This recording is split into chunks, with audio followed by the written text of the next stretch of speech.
आज ही डाउनलोड करें और अपने पसंदीदा शोज का आनंद लें। काश मैं तुम्हें सच बता पाती ऋषि,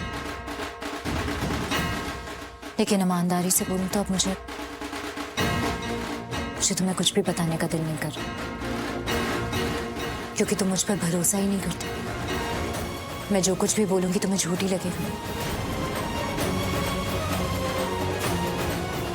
ऋषि, क्या क्या तेवर रही है? क्या एटीट्यूड किसको दिखा रही हो? गलती तुमने की है, इतना बड़ा गुनाह तुमने किया है और उल्टा माफी मांगने की बजाय मुझे तेवर दिखा रही हो, तो मुझे सुना रही हो तुम। मेरा हाथ छोड़ो, मेरा हाथ छोड़ो। नहीं छोड़ूंगा। क्या कर लोगी? क्या करोगी? हाथ नहीं छोड़ूंगा। क्या कर लोगी? ऋषि, क्या जो करना करो। चोट लग रही है, मुझे दर्द हो रहा है ऋषि। दर्द हो रहा है? तुम्हें लगता है मुझे तुम्हारे दर्द से फर्क पड़ता है?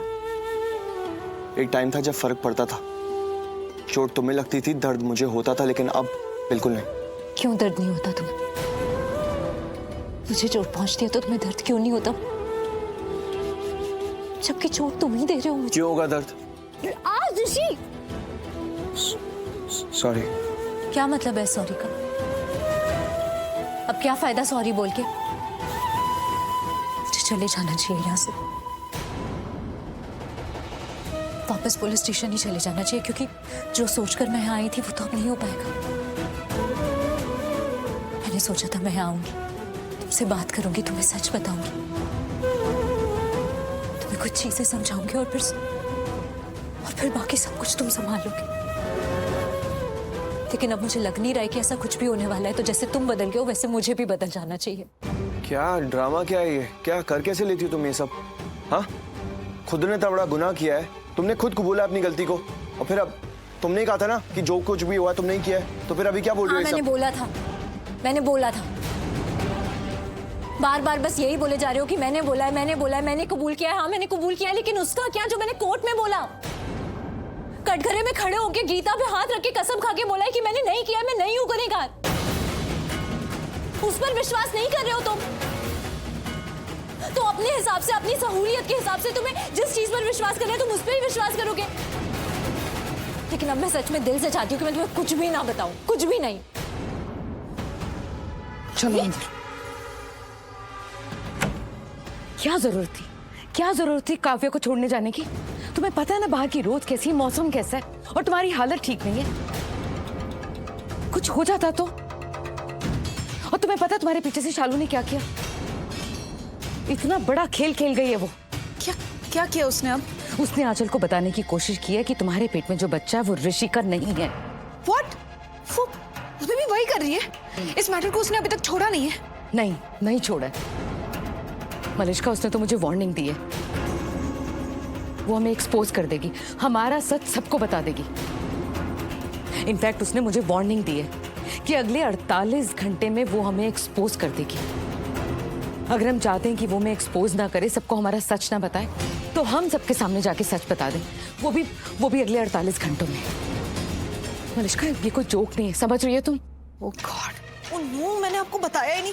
और मुझे आपको बहुत इंपॉर्टेंट बात बतानी थी, बहुत जरूरी बात बतानी थी, बट मुझे आपको ना कॉल करके बता देना चाहिए था, मेरे दिमाग से ही निकल गया। क्या? अब तो बताओ, अब तो तुम मिल गई ना, बताओ मुझे।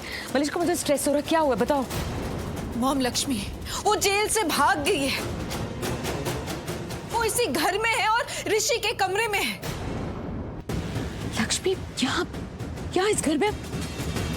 तो तुम लोग कर क्या रहे हो? तुम क्या कर रही हो? जब तुम्हें पता था वो इस घर में, तो तुमने उसको अभी तक अरेस्ट क्यों नहीं करवाया? फोन कॉल क्यों नहीं किया पुलिस को? Let's get her arrested. In fact, let's get her re-arrested. चलो हम पुलिस को फोन करते हैं और उसको अरेस्ट करवाते हैं। सोच क्या रही हो? चलो। मॉम, एक मिनट, आप समझ क्यों नहीं रहे हो? मुझे पता है कि वो इस घर में है। मैंने खुद जाकर आंचल मासी को बताया कि वो इस घर में है, बट उन्होंने कुछ किया? उन्होंने कुछ नहीं किया मॉम। यहाँ पे कोई बात कर रहा है कि लक्ष्मी इस घर में, कोई नहीं बात कर रहा मॉम। यहाँ तक कि ऋषि ने भी आके मुझे नहीं बताया कि लक्ष्मी इस घर में वापस आ गई है। उसने उसे कमरे में रखा हुआ है। ऋषि ने नहीं बताया, मुझे तो ममता से पता चला। जब ममता ने मुझे आके बताया कि उसने देख लिया है लक्ष्मी को ऋषि के कमरे में, तब जाके मुझे पता लगा कि लक्ष्मी इस घर में है। एक मिनट मलिष्का, इसका मतलब ये बात शालू को भी नहीं पता है।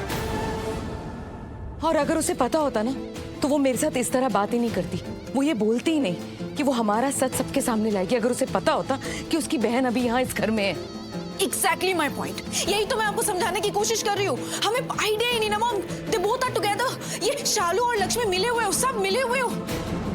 अब मैं इस चीज को ना बिल्कुल भी झेल नहीं सकती हूँ। I can not let this happen. मैंने इस घर में ना 7 साल दिए, अपने जिंदगी के ना 7 प्रेशियस इयर्स मैंने इन्वेस्ट किए। अब मैंने इसको बिल्कुल भी जाने नहीं दे सकती, गवा नहीं सकती मॉम। मैंने इस फैमिली के लिए क्या कुछ नहीं किया है, कितनी मेहनत करी है मैंने इस फैमिली में। मैंने एक बच्चे को बड़ा किया है मॉम, रोहन मेरा बेटा है वो। 7 साल मैंने उसे बड़ा किया है, उसे प्यार किया है एक माँ की तरह, उसे कभी अकेला छोड़ा नहीं है, हमेशा उसके साथ रही हूँ मैं। भले मेरे अंदर ममता हो या ना हो। नहीं मॉम, ट्रस्ट मी, मेरे अंदर ना रोहन के लिए कोई ममता वाली फीलिंग नहीं है। अरे रोहन को छोड़ो मॉम, मैं खुद प्रेग्नेंट हूँ ना अभी, लेकिन मुझे इस बच्चे के लिए अभी तक कोई ममता है ही नहीं।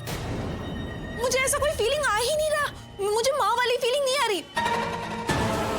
मुझसे तो ज्यादा बलविंदर इस बच्चे को अपना मानता है मॉम। उसमें माँ वाली फीलिंग्स है। वो चाहता है कि ये बच्चा बड़ा हो, वो चाहता है इस बच्चे के साथ रहना, वो चाहता है कि वो इस घर इस माहौल में बड़ा हो, वो चाहता है इस बच्चे के साथ अपना फ्यूचर। वो तो एटलीस्ट इस बच्चे के बारे में सोचता तो है मॉम, बट मैं इस बच्चे के बारे में सोचती तक नहीं हूँ। Can you imagine?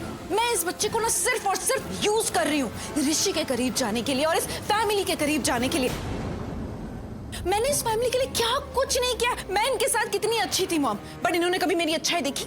नहीं देखी, बिल्कुल भी नहीं देखी। हमेशा ना उनको मेरी बुराइयां ही नजर आती हैं। बट हाँ नीलम मॉम, आई गेट इट, उन्हें मेरी अच्छाइयां दिखती थी, वो मुझे जरूर मानती थी और मैं भी उन्हें मानती थी। लेकिन फिर एंड में क्या हुआ? उन्हें सब कुछ पता लग गया ना, मेरी असलियत सामने आ गई। ये उनकी गलती है। अगर आज वो मेरे मैटर में नहीं पड़ती ना तो मैं उन्हें कभी मारती ही नहीं। उन्होंने मुझे एक्सपोज करना चाहा मॉम, उन्होंने वो सबको बताना चाहा कि ये बच्चा बलविंदर का है। अगर मैं बोल रही हूँ ना मॉम, अगर उनको नहीं पता लगता ना तो मैं उन्हें कभी मारती नहीं। वो आज यहाँ पे जिंदा होती।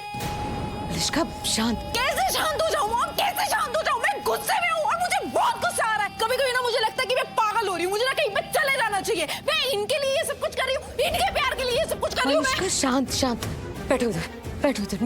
मैं समझती हूँ बेटा तुम्हारा दुख, पता है मुझे तुम्हारा दुख, इसलिए तो मैं तुम्हारा साथ दे रही हूँ मलिष्का। लेकिन इस समय हमारी सबसे बड़ी मुसीबत शालू है और उसने जिस तरह से मुझे वार्निंग दी है ना मलिष्का, बहुत सीरियस है। मुझे लग रहा है वो इस बार जरूर कुछ करेगी।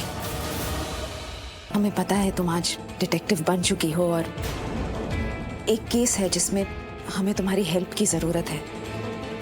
हम चाहते हैं कि तुम इसके बारे में किसी से कुछ ना कहो क्योंकि ये केस हमारे दिल के बहुत करीब है। बताइए मुझसे क्या करवाना चाहती है? तुम्हें तो पता होगा नेहा, हमारी बहन, हमारी दी अब इस दुनिया में नहीं है। किसी ने मारा है उन्हें, किसी ने उनकी जान ली है और जिसने भी ऐसा किया है वो यहाँ इसी घर में है। हम चाहते हैं कि तुम उस तक पहुंचो, पता लगाओ कि हमारी दी को किसने मारा है। क्या मैं आपके घर में रह सकती हूँ, यहाँ आपके आसपास? नेहा ये कैसे पॉसिबल है? अगर तुम यहाँ रहोगी, लोग तुमसे सवाल करेंगे, तुम्हें देखेंगे, तो तुम अपना केस इन्वेस्टिगेट कैसे करोगी? आप उस बात की चिंता मत कीजिए, मैं बहरूपिया बनकर रहूंगी, सब लोगों में घुल मिल जाऊंगी। आप कहे तो मैं आपकी नौकरानी बनकर रह सकती हूँ। आप कह दीजिए कि आपको अपने पर्सनल काम के लिए नौकरानी चाहिए थी। तो कल से शुरू करें? कल से क्यों, आज से क्यों नहीं? मुझे आज रात ही सबसे मिलने दीजिए। जब सब लोग सो जाएंगे मैं अपनी इन्वेस्टिगेशन तभी से शुरू कर दूंगी। नेहा, हमने अपनी दी को खोया है और अब हम उनके कातिल तक पहुंचने के लिए और वक्त नहीं खोना चाहते। कल तक हर कीमत पर हमें अपने दी के कातिल तक पहुंचना ही है।